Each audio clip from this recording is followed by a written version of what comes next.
My name is Mira, and this is not my story alone. It is the story of a mother I thought I understood, a daughter I thought I was, and the messages she never sent. The house smelled of dust and old winter blankets the night I returned. 3 months had passed since my mother's funeral, yet the living room still carried her presence, like perfume lingering in the air after the owner has walked away forever. I stood in the doorway, clutching the keys of the house I had avoided all my life. Aunt Rena whispered softly behind me, "Mira, are you sure you want to do this today?" "Yes," I said, though my voice trembled. I should have done it earlier. The house felt like a museum of silence. Every corner, every shelf, every crack carried her strict discipline, her iron personality, her rules, her constant expectations that shaped and caged me. My mother, Dr. Anika's son, a respected surgeon. Precise, cold, sharp. A woman who believed emotions were weaknesses and love meant pushing harder. I had never hugged her. She had never said, "I'm proud of you."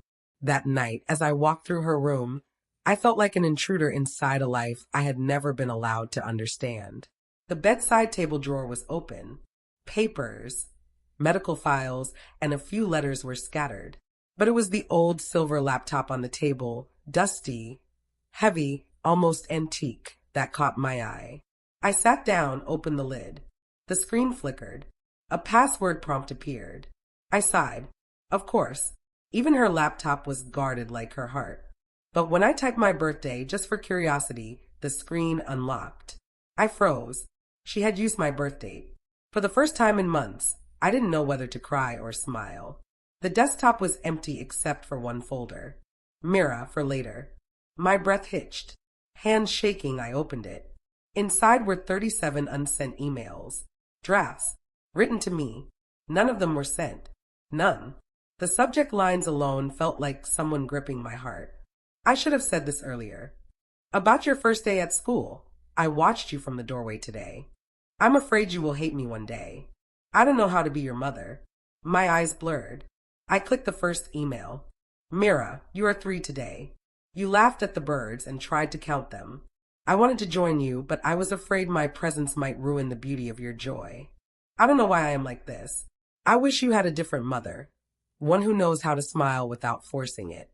I don't think I deserve you. Draft saved 18 years ago. The words hit me like a punch. Aunt Rena peered over my shoulder. Mira, maybe you shouldn't.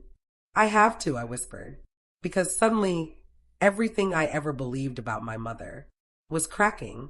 Growing up, I was the perfect daughter. Straight A's, polite, quiet, the kind of child who walks softly so the house doesn't break. That was what she wanted. When I cried, she told me crying wasted time. When I wanted stories, she told me to read textbooks instead. When friends invited me out, she reminded me of her dreams for me. Dreams I was supposed to achieve. I thought she didn't love me. I thought I was a burden.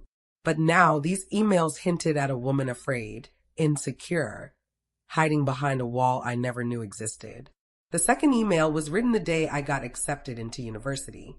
You smiled at me today, and I pretended I didn't notice because I knew if I did, I would cry. I hope you forgive me someday for being the way I am. My throat tightened. All my life, I believed her heart was made of stone. But maybe it was glass, fragile and hidden. I kept reading. Each email was a confession, a secret feeling, a memory she had watched silently from a distance. You never saw me attending your school events, but I was there. At the back. Always at the back. My tears fell on the keyboard. She was there. Invisible. Present. Silent. Watching. Always watching. But then I reached the email draft labeled, "Truth you must know someday." I clicked it, and my world collapsed. Mira, if you're reading this, then I probably never gathered the courage to tell you. Your uncle, my brother, did something unforgivable, and I blame myself every day for not protecting you. What? I froze. My hand shook as I continued. You were too young to understand why you feared him. But I understood. I saw the way he looked at you. That is why I cut him from the family. That is why I never let you stay with him, not even once. I thought if I became strict, if I controlled everything, I could keep you safe. I wish I knew how to love you gently instead. My chest tightened until I could barely breathe. Rena gasped softly behind me. Your uncle, she whispered. Mira, I didn't know. I remembered fragments from childhood, flashes of discomfort, a feeling of being watched, an instinctive fear I never understood. Mother had removed him from my life quietly, and I had hated her for being controlling.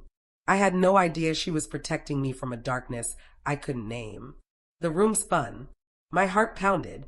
Everything I thought I knew about her, her coldness, her strictness, her distance, was suddenly something else. Protection, fear, guilt, a desperate attempt to be a mother without knowing how. But the last line shattered me. I hope one day you will not hate me for being a bad mother. I clutched the laptop to my chest.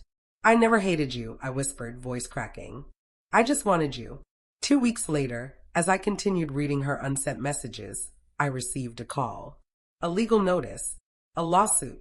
My uncle, her brother, was suing me for inheritance. He claimed I manipulated my mother. I forced her to cut him off. I was mentally unstable. The property belonged to the real family member. I laughed in disbelief, then cried, then laughed again. He had the audacity to attack me after everything. Rena slammed the table. That man is evil. He wants your house, your mother's savings, everything. He won't get it, I said, but my voice trembled. Because in Bangladesh, inheritance laws could become complicated. He had lawyers, money, connections. I had emails, drafts, unsent, not official evidence. My mother's truths were trapped in her silence once again. But this time I vowed I would not stay silent. Not anymore. I hired advocate Saira Hassan, a calm yet fierce woman in her early 40s. She listened to everything. The childhood, the emails, the lawsuit. When I finished, she leaned forward. Mira, your mother tried to protect you her whole life. Let me protect her now. This case won't be easy, I whispered. No case worth fighting is easy. She smiled softly.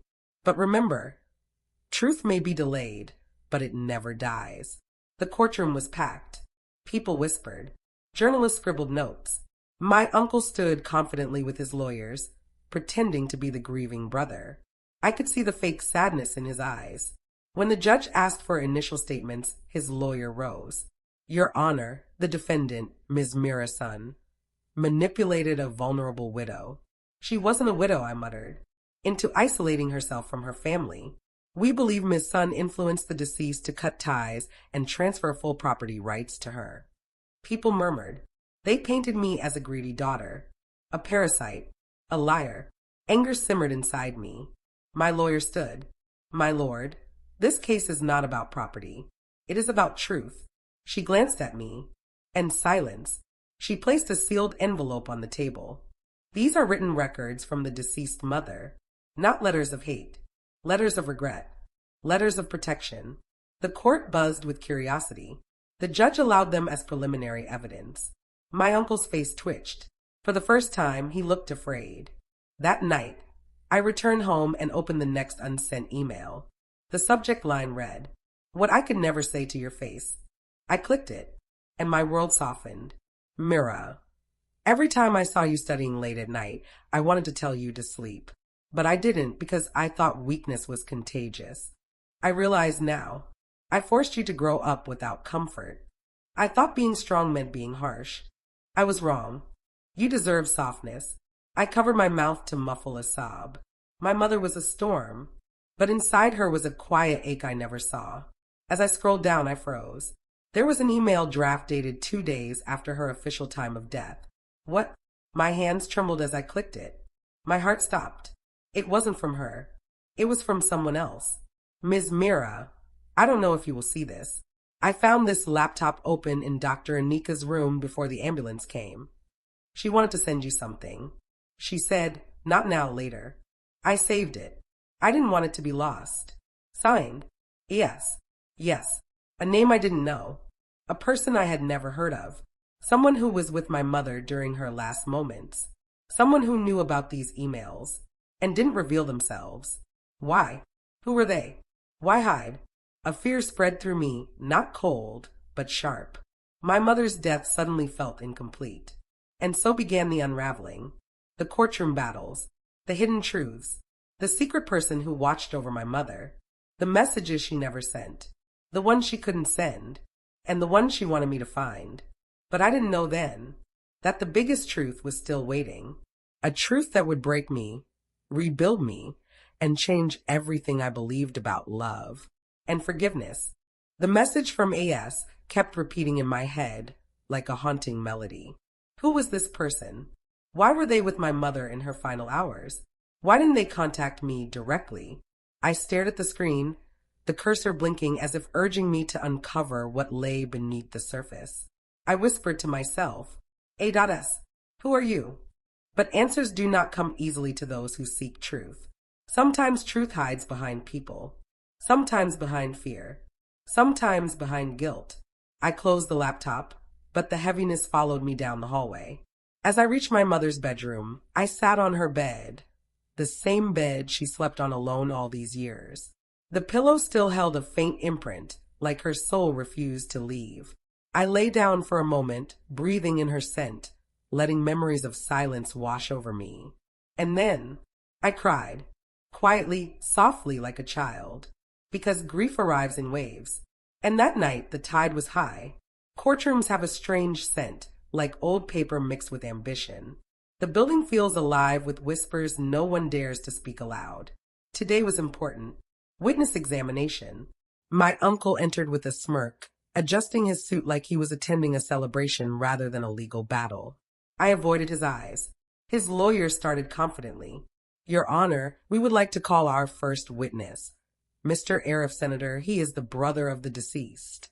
Arif, my uncle, walked to the stand. He sat, lifted his chin, pretended sorrow. My sister was always distant, he began. She pushed everyone away, even me. A lie. She was manipulated, he continued. Her daughter, Mira, made her believe the family was against her. That is why she changed her will. I clenched my teeth. Advocate Syra whispered, stay calm. The judge spoke. Defense may cross-examine. Syra stood gracefully. Mr. Arif, can you tell the court when was the last time you visited your sister? Few months before her death. Do you have proof? He hesitated. No, it was a personal visit. Syra smiled faintly. A predator's smile. And is it also personal that she blocked your number 6 years ago? A murmur rippled through the courtroom. My uncle's eyes widened. Syra continued. Is it also personal that she filed a non-official complaint to her workplace security instructing they must never allow you inside the hospital building? Gasps. My uncle fumbled. I don't remember. Shall I show you the copy? Syra asked, raising an envelope. His lawyer objected, but the judge allowed it. Syra opened the paper. Dr. Anika wrote, he is a threat to my daughter. Do not allow him near us. Would you like to explain, Mr. Arif? My uncle's face turned pale. I don't know why she wrote that. She was mentally unstable. Syra leaned closer. Or maybe she knew your intentions. He glared at me. Those same cold eyes from my childhood. The ones that made me feel unsafe without knowing why. A memory flashed. Me hiding behind the staircase. His footsteps. His smile. I shook the thought away. Syra ended the questioning. My uncle stepped down, visibly shaken. But the battle was far from over. That night, as I read more unsent messages, I found another shocking email draft. Mira, I know you think I don't show love, but I have loved you in the only way I knew. I am worried about what will happen after I'm gone. So I asked someone to guide you if you need help. Not family, someone better. You might meet them one day. My blood ran cold. Was she talking about ES? Who was this person? A mentor? A friend? A secret lover? My heartbeat grew louder. My mother was not a woman who trusted easily. She barely trusted me.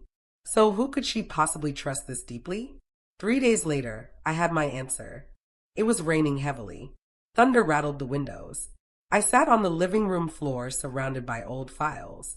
A knock came at the door. Soft, cautious. I opened it. A man in his late 40s stood soaking wet, holding an umbrella. His eyes were gentle, almost timid. A scar ran across his left hand, half hidden under his sleeve. You are Mira, he asked softly. Yes. He smiled faintly. I was expecting you to look like your mother, but you look kinder. I stiffened.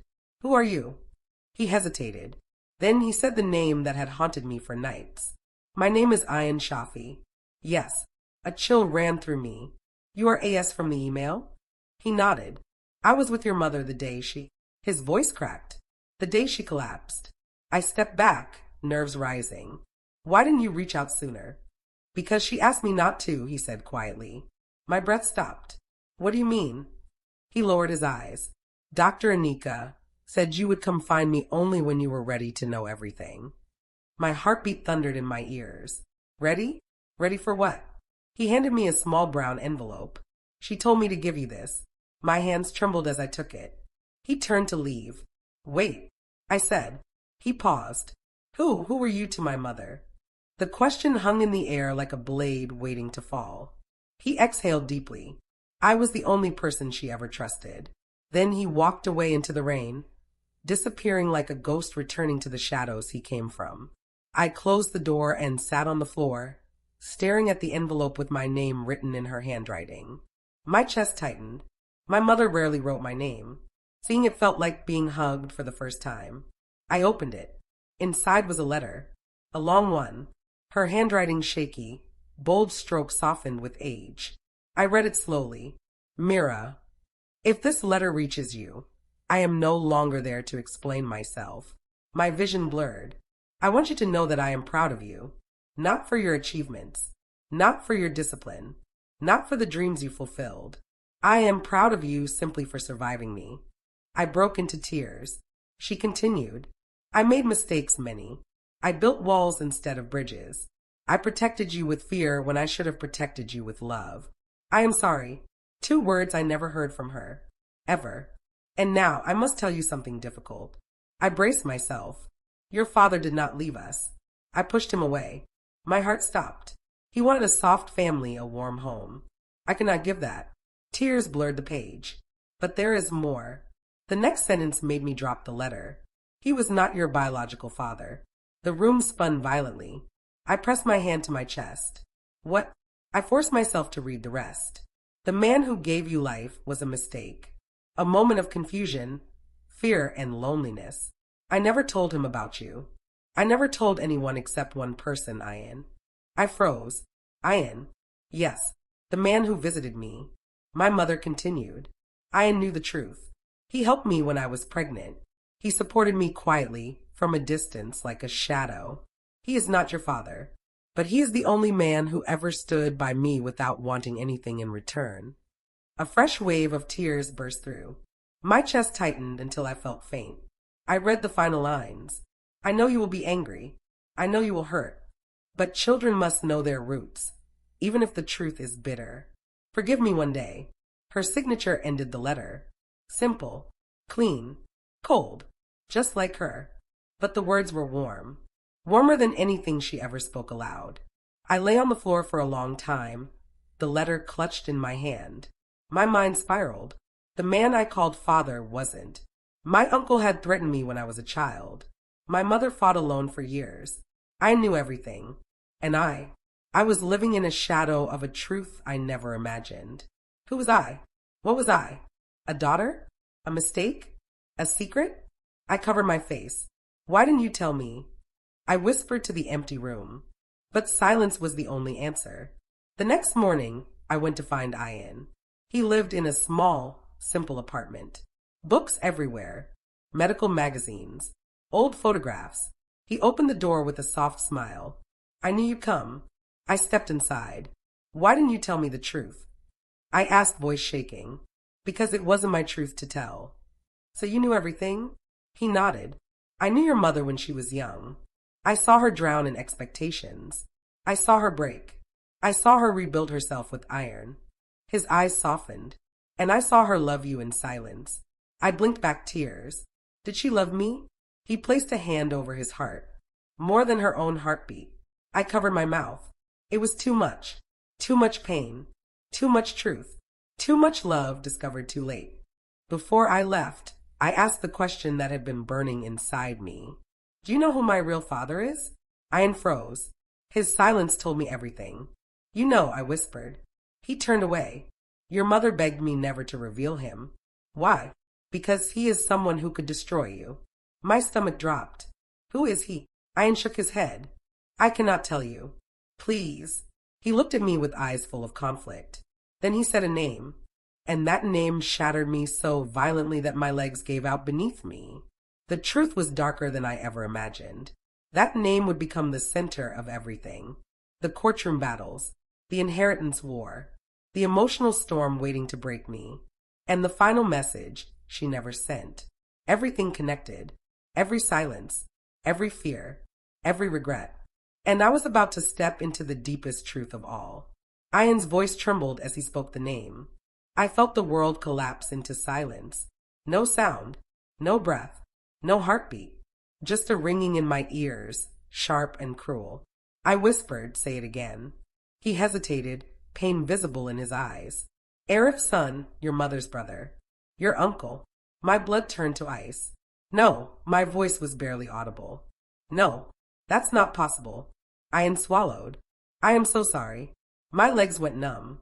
I collapsed onto the nearest chair, gripping the edges like the world was shaking me violently. "Lies," I whispered. "You're lying." "I wish I was." "No." I stood up abruptly. My voice cracked. My mother would never, she would never. Ian stepped closer, gently. "She didn't choose him, Mira." I froze. "What do you mean?" His voice lowered, heavy with sorrow. "She was forced."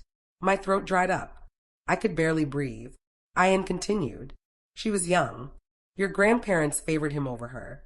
He had control over the household. Your mother lived in constant fear of him." I clutched my chest. "She never told me." "She never told anyone." Ian's eyes glossed with tears. "She wanted you to grow up without knowing this pain, without the shadow of what happened to her." My knees buckled. "And she kept it a secret because she didn't want you to suffer the weight of that knowledge." A choked sound escaped my throat. I fell into a chair, trembling. My breathing fractured into uneven pieces. My mother, the cold storm of a woman, the iron-willed doctor. She carried this alone.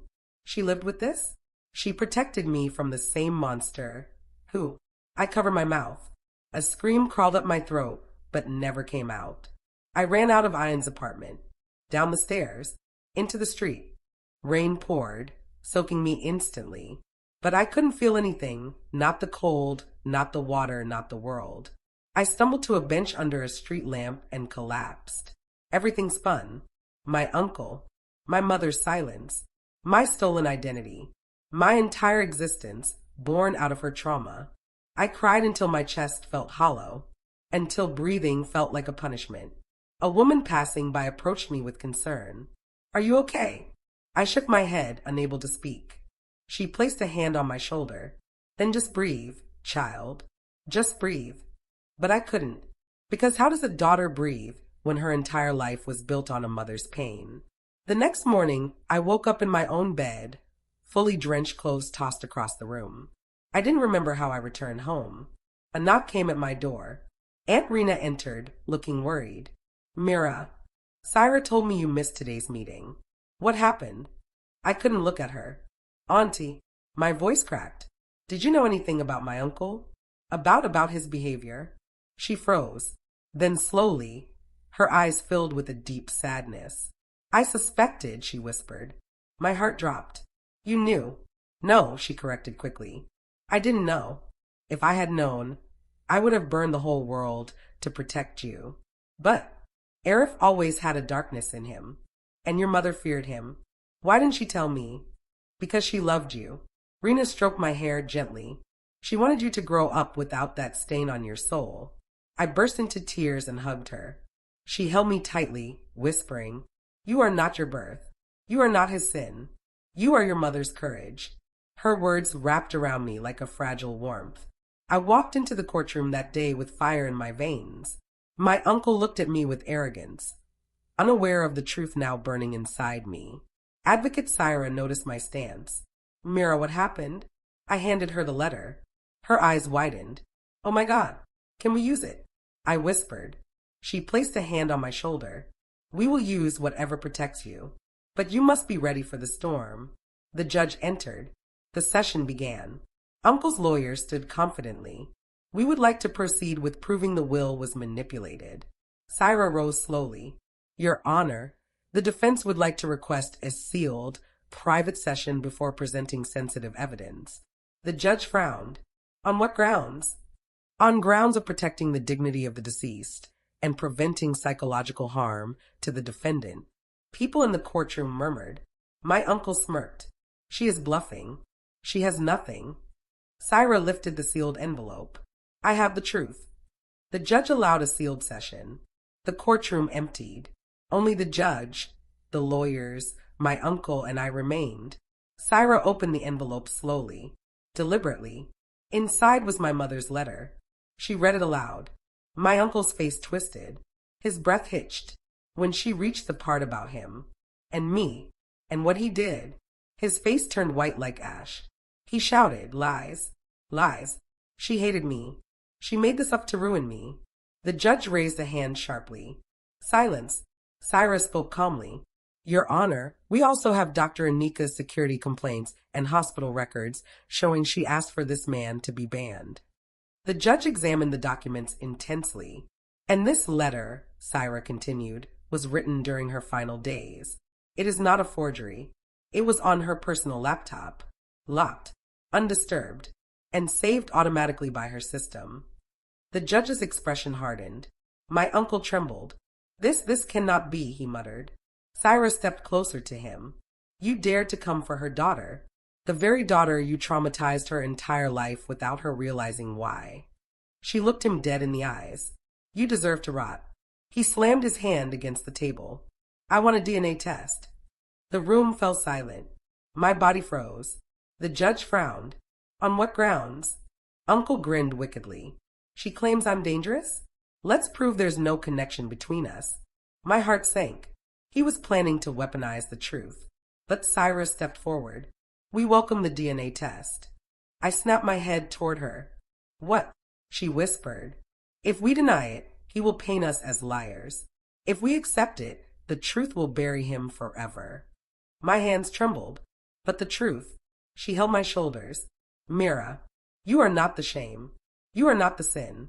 You are the victim of his cruelty and your mother's strength. Let the world know what he did. Tears rolled down my cheeks. I nodded. A week later, I sat in the clinic, heart racing. My uncle avoided my eyes. The nurse took samples. Mine. His. My hand shook the entire time. As we left, he finally spoke. You should have died with her. I flinched. Syra pulled me behind her. You threaten her again, and I will put you behind bars today itself.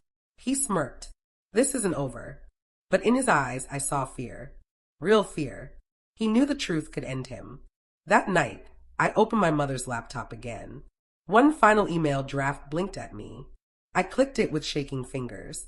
Mira, if you ever discover the truth of your birth, please listen carefully. I wiped my tears. You are not his blood. You are not his shadow. You are not his sin. I sobbed. You are mine. My strength. My survival. My tears blurred the screen. I never wanted you to suffer because of my past. I wanted you to rise beyond it. The last line shattered me completely. You were the best thing that ever happened to me, even if I never knew how to show it. I fell to the floor, sobbing like a child. Those were the words I waited my entire life to hear. And they came too late. But they healed something inside me. Something broken. Something wounded. Something that finally understood. My mother did love me. Silently. Painfully. Completely. 1 week later, we sat in the courtroom. The judge opened the sealed report. Everyone held their breath. My uncle smirked like he already won. But then, the judge's face changed. He looked up at my uncle. Mr. Arif, you claimed this child was unrelated to you. Uncle nodded confidently. And yet, the judge continued coldly. This report shows a 99.6% paternal match. My uncle's smirk died instantly. The courtroom erupted in gasps. He shouted, and oh, that's impossible. This is manipulated. The judge slammed the gavel. Sit down. My uncle collapsed into his chair, trembling. The judge turned to me. Ms. Mira, given the circumstances, you will retain full inheritance rights. He glared at my uncle. And as for Mr. Arif, we are initiating a separate criminal investigation. My uncle screamed. You ruined my life. You are nothing. You shouldn't exist. Police officers grabbed him. I watched silently. For the first time in my life, I saw the monster afraid. But the battle was not over. Justice, healing identity. Everything was still unfolding. The biggest twist, the most emotional moment, and the true ending of my mother's messages. We're still waiting. Healing doesn't come when the truth arrives. It comes when you finally stop running from it. The sky is dark above the courthouse. The night feels heavy, like everything is waiting for a decision. Clara stands alone on the rooftop terrace, holding her mother's last unsent email printout. Her hands tremble. Voiceover, Clara. Everything hurts. Truth cuts deeper than lies ever could. But maybe pain is the doorway to becoming myself. Footsteps. Attorney Ria walks out. RHEA, you did well today. Not because you fought them, but because you finally fought for yourself. Clara's eyes fill. Clara, I'm scared. RHEA, good. That means you're standing on the edge of change. The wind blows. Clara closes her eyes. Voiceover, Clara. Mama, I'm trying. I don't know what awaits tomorrow, but I won't run anymore. Fade out. The atmosphere feels different today. Tense, tired, ready. Clara enters with Ria. Her Aunt Margaret and Cousin Evelyn stare at her, cold, nervous. The judge settles in. Judge, today we conclude the matter of inheritance, coercion allegations, and the late Mrs. Eleanor Hart's mental capacity. Clara swallows hard. Ria stands. RHEA, Your Honor, with the court's permission, we wish to submit one final exhibit. Judge nods. Ria lifts a sealed envelope. RHEA, this was found inside Mrs. Eleanor Hart's private folder, addressed to her daughter, unsent but time-stamped and authenticated. Margaret jumps up. Margaret, no, Your Honor, this is private. Judge, sit down. Margaret obeys, humiliated. The courtroom goes silent. Ria hands the envelope to the judge. Judge, I will allow it.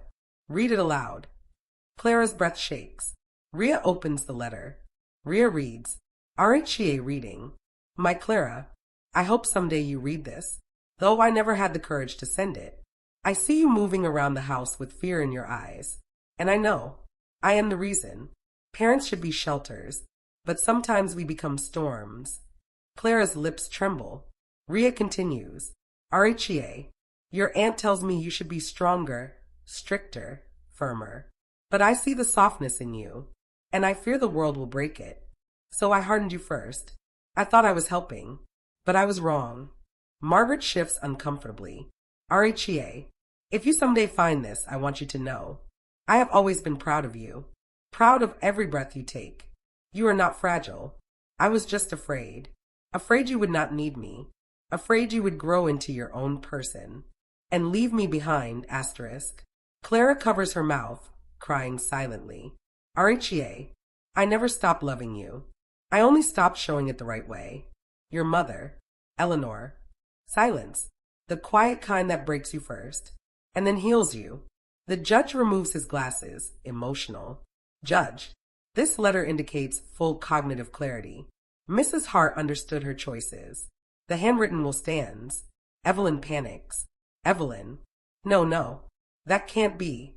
Margaret. Your Honor, she was manipulated. Judge. By whom? Your bank transactions show you, Margaret, moved money from Mrs. Hart's card. Not Clara. Gasps. Whispers. Margaret goes pale. Judge.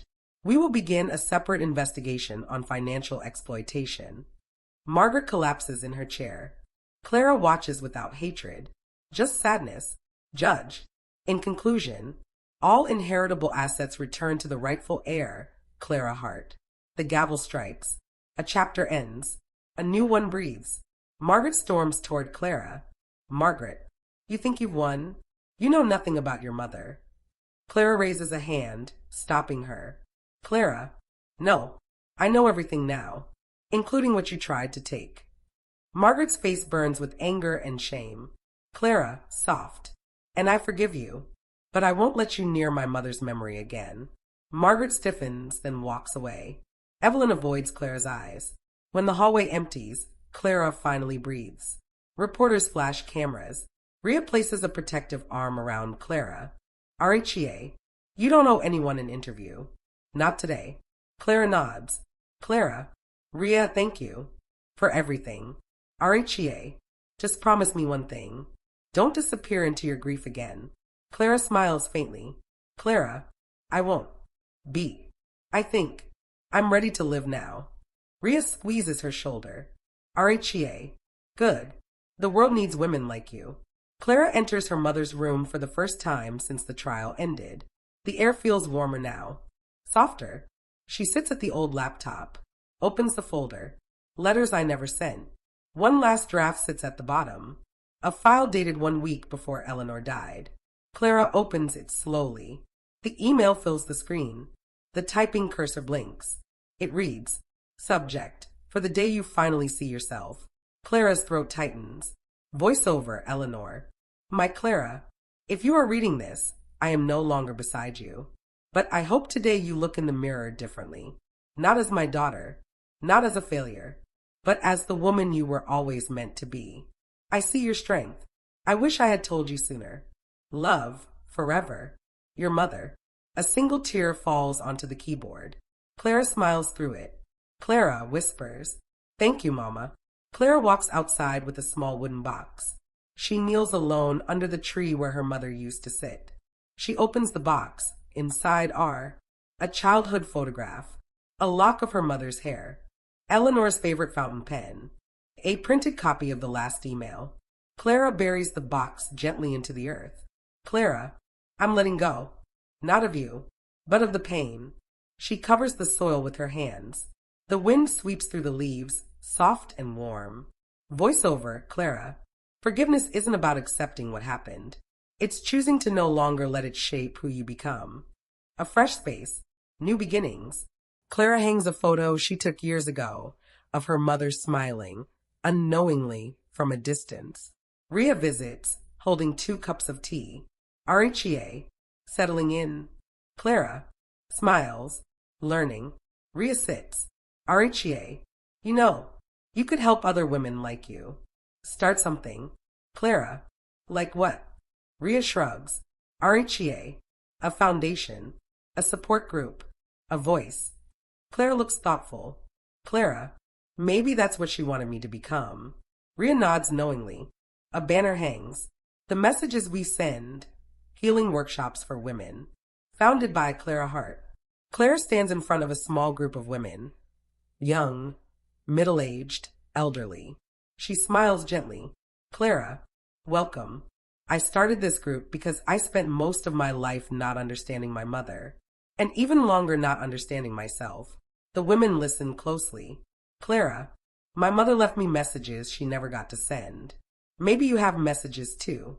Ones you never received, or ones you never said. An elderly woman raises her hand, crying softly. Elderly woman, do we share them here? Clara, soft smile. Yes. Here nothing stays unsaid. Warmth fills the room. Healing begins. Clara stands under the same tree where she buried the wooden box. She whispers into the fading light. Clara, I'm living, Mama. Not for you, but with you. A soft breeze touches her face. She closes her eyes. Voiceover, Clara. Some messages arrive late. Some never arrive at all. But the ones we finally understand.